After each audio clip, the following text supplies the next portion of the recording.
반갑습니다. 오늘은 삼위일체라는 제목으로 말씀을 전하도록 하겠습니다. 오늘 우리에게 주신 하나님의 말씀은 신약성경 빌립보서 2장 6절의 말씀입니다. 제가 읽어드리도록 하겠습니다. 그는 근본 하나님의 본체시나 하나님과 동등됨을 취할 것을 여기지 아니하시고,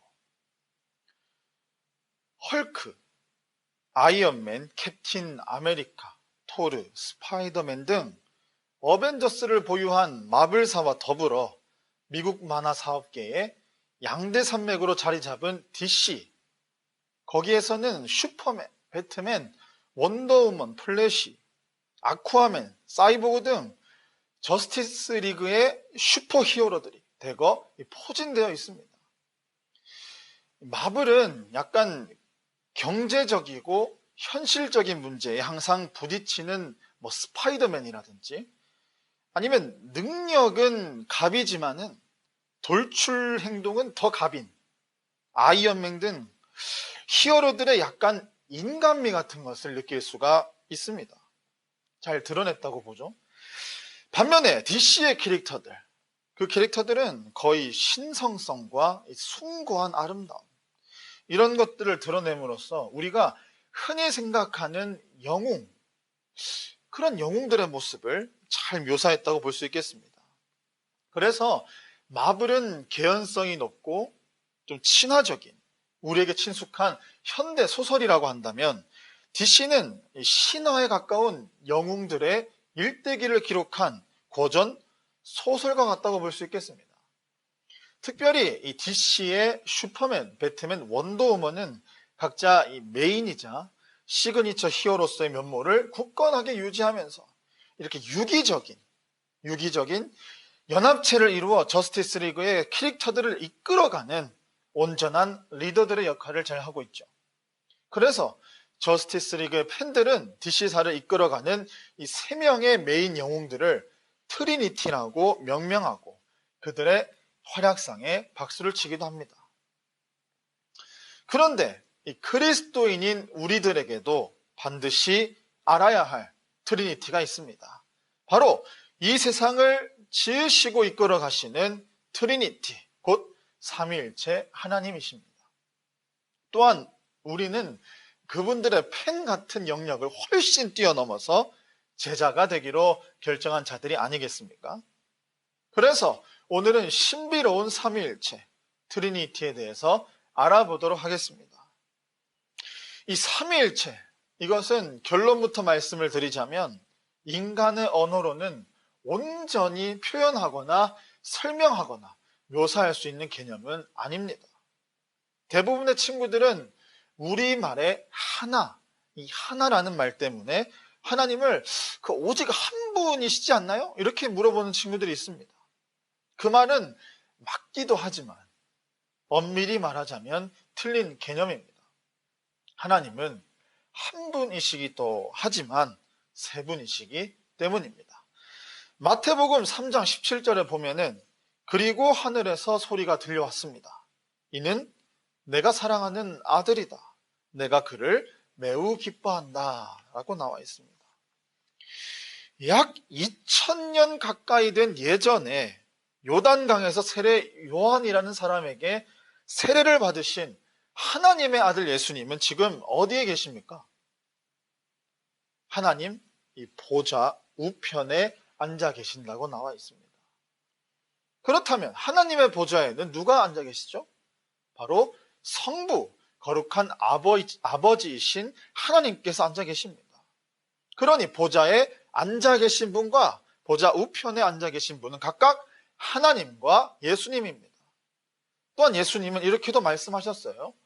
아버지께서 너희에게 다른 보혜사를 보내시어 너희와 영원히 함께 있도록 하실 것이다. 그것을 아버지께 구하셨습니다. 그럼 성부 하나님과 성자 예수님, 그리고 예수님이 아버지 하나님께 구한 보혜사, 즉 성령 하나님까지 세 분으로 압축이 되겠습니다. 이처럼 성경에는 성부 하나님, 성자 예수님, 그리고 성령님이 매우 친밀하고도 유기적인 관계로 잘 나와 있습니다. 우리가 이 다음 말씀에서 확인할 수 있는 하나님은 정확히 세 분입니다. 창세기 1장 26절 말씀입니다. 하나님께서 말씀하시기를 우리가 우리의 형상대로 우리의 모양을 따라 사람을 만들어 그들이 바다의 물고기와 공중의 새와 가축과 온 땅과 땅에 기는 모든 것을 다스리게 하자 하시고 라고 나와 있습니다. 성경을 자세히 보면은 때로 하나님은 스스로를 가리키셔서 나라고 하는 단수를 쓰기도 하시고 우리라는 복수를 쓰기도 하십니다. 오직 한 분이시면서도 각자 세 분으로 움직이시는 우리 하나님을 인간인 우리들이 온전히 이해하기란 쉽지 않은 부분이 많습니다. 이 사실 삼위일체라는 이 단어와 그리고 개념, 이 교리는 처음에 그리스도의 신성, 그것을 부인하는, 바꾸어 말해서 예수님은 신이 아니시다라는 이단들의 이 무리에게 논리적으로 반박하기 위해서 정립된 이 교리입니다. 당시 교회가 처음 생겨난 이후에 많은 논쟁을 비롯한 수많은 이단들이 예수님 하나님 아니지 않나? 이런 그리스도의 우리 구원자이신 예수님의 신성, 하나님심을 부인하고 나섰기 때문입니다. 이처럼 논쟁거리가 굉장히 풍부하고 상당하기 때문에 삼위일체는 이단인 집단들에게 가장 인기 있는 단골 맛집이라고 할 수 있겠습니다. 그러면 우리는 어떻게 이 이단들의 주장에 현혹되지 않고 하나님이 세 분이시면서도 한 분이라는 이 매우 난해하고도 모순적인 명제를 논리적으로 이해할 수 있겠습니까? 이 설상가상으로 삼위일체라는 단어조차 성경에는 나오지 않습니다. 그러니 그 막막함은 사실 상상을 초월하긴 합니다. 우리 예수님은 활동하실 당시에 유대인들로부터 돌에 맞을 뻔한 적이 있으세요. 주된 이유는 하나님의 이 절대적인 주권, 하나님의 온전하심을 경멸하고 더럽힌다는 그 불경죄인 신성 모독에 걸리셨기 때문입니다. 그 대표적인 예수님의 주장, 그것이 무엇이었냐면 나와 나의 아버지는 하나다라는 이 주장이었습니다. 그때 당시 유대인들은 하나의 의미를 오해했습니다. 그러나 예수님이 말하신 하나라는 이 단어의 의미는 본질이 똑같다는 의미이지 숫자적으로 하나라는 뜻은 아니었습니다. 여러분 그 모니터 아시죠? 컴퓨터 하실 때 그 화면 나온 거 있잖아. 그 모니터는 영상을 출력해서 사용자에게 컴퓨터에 저장된 내용과 이 기능을 보여주는 그런 기기에 지나지 않습니다. 그렇다면 컴퓨터를 사용하실 때 가장 중요한 부분이 무엇이겠습니까? 바로 컴퓨터의 본체입니다. 가장 기본이 되는 몸체, 이것을 본체라고 하는 것이죠. 우리 성경 전체에서도 본체라고 명시되어 있는 이 표현이 나오는 두 가지의 말씀이 있습니다. 첫 번째는 히브리서 1장 3절의 말씀입니다. 그 아들은 하나님 영광의 광채이시며 하나님 본체의 형상이십니다. 두 번째는 빌립보서 2장 6절입니다. 그분은 본래 하나님의 본체셨으나 하나님과 동등됨을 기득권으로 여기지 않으시고, 이 성경은 이렇게 말하죠. 예수님이 하나님과 동일한 본체이시다. 즉 같은 본질을 가지셨다는 거예요. 바꿔 말해서 모든 신의 속성과 성품과 능력, 즉 영광과 거룩과 능력과 존귀와 의로움이 동등하시다는 것입니다. 즉 성부 하나님과 성자 하나님은 그 능력이, 영광이, 마음이 똑같다는 것이지요.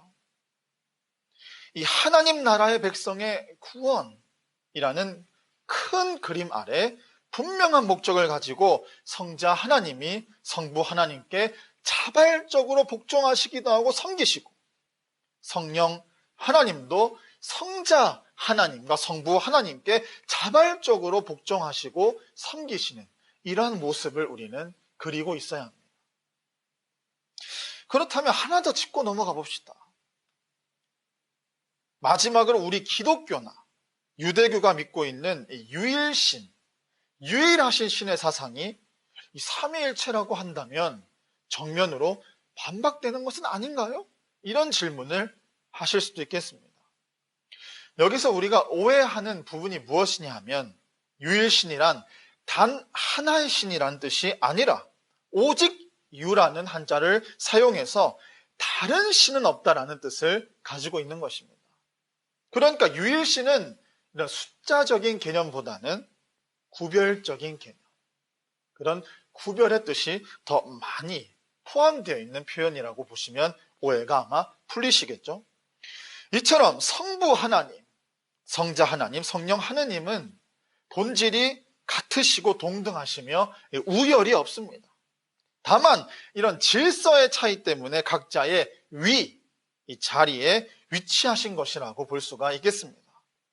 성부 하나님 혼자서도 전능하시며 거룩하시고 존귀하시고, 성자 하나님 또한 홀로 전능하시며 거룩하시고 존귀하세요.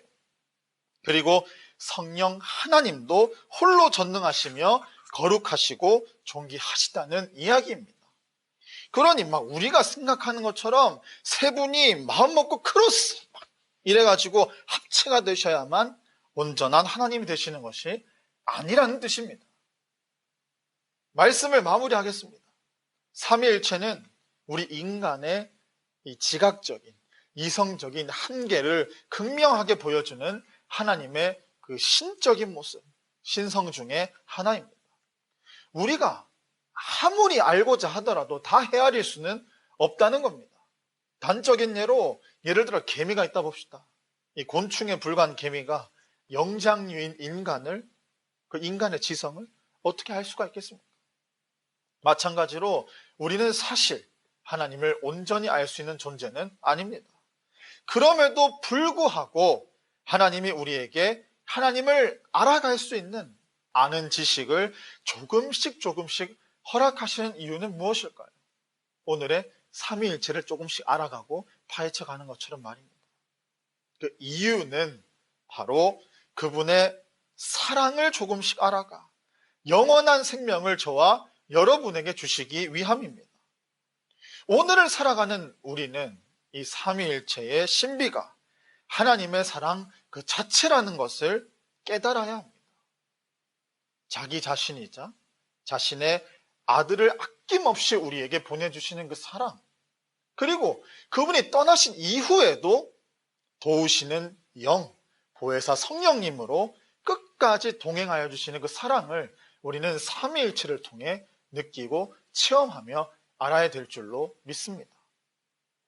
요한 1조 5장 20절에 또 우리가 아는 것은 하나님의 아들이 오셔서 우리에게 지각을 주셔서 참되신 분을 알게 하시고, 또 우리가 참된 분, 곧 하나님의 아들 예수 그리스도 안에 있다는 것을 알게 하신 것입니다.